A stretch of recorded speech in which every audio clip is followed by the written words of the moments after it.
My friends, hello. When I think of a leader, I think of somebody who motivates, inspires, and empowers those that they're charged with serving. And when I think of those words, I think of individuals who are emotionally intelligent.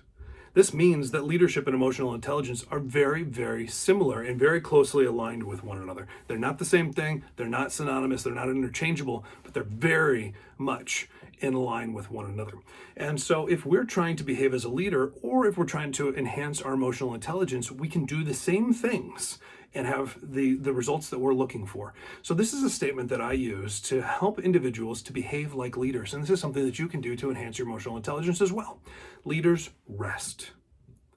This term has two meanings. First, it's just as simple as that. Leaders rest. A leader knows that they need to take care of themselves and their body and their mind. And they need to take care of their physical health, their mental health. They need to create white space in their mind so that they can have good creative thought as a knowledge worker, so that those things in our brains can come out and go become real tangible stuff in the world.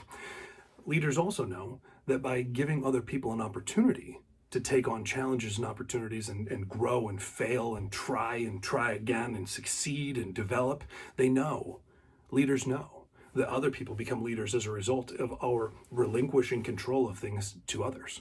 So that's leaders rest. That's part one. Part two is this. It's an acronym. It stands for this. Leaders give respect, demonstrate empathy, are of service, and build trust.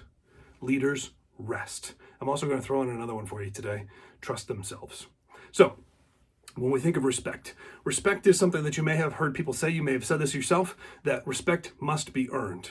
That's a management mentality. That's not a leader's mentality. A leader knows that respect can be given freely, that whether you like the person or not, you can choose to respect that they are a human being, first and foremost, that they are someone on the team, that they do contribute positively, that they're competent, that they're passionate, that they're whatever. You can respect those things. Even if you really don't like the individual, you can choose to respect them.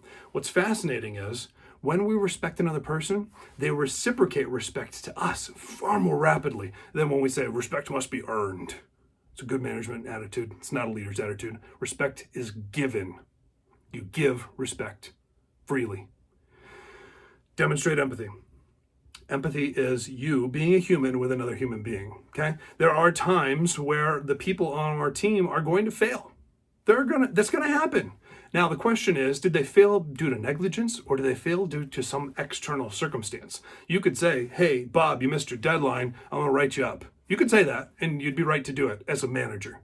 But as a leader, instead what you would do is you would engage with that person. You say, Bob, you're always good at hitting your goals. And I know that we're off on this one, and that's unlike you. So something must be going on. What can I do to help you? What's going on at home? What's going on? What can I do to be of service to you? When you have that mentality, it changes everything. Instead of people fearing you for missing their deadline, they're going to respect you. They're going to come to you for counsel, and they're going to come to you and say, hey, I'm about to miss a deadline. Can you give me some more support so that I can make it happen? You can save yourself trouble by demonstrating empathy with other people. Next, leaders are of service.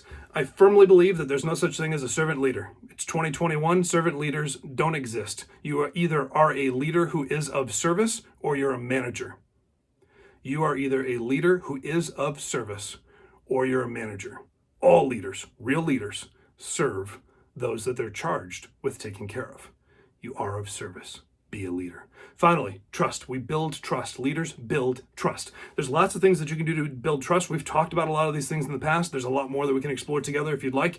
But building trust really means this, that it is a finicky thing. It's an easy thing to destroy, and it's a hard thing to build unless you, as a leader, choose to trust other people. When you give them a responsibility that you are a little bit apprehensive of giving them, that's you trusting them. And when they see that you trust them, they're going to be like, wow, my boss trusts me.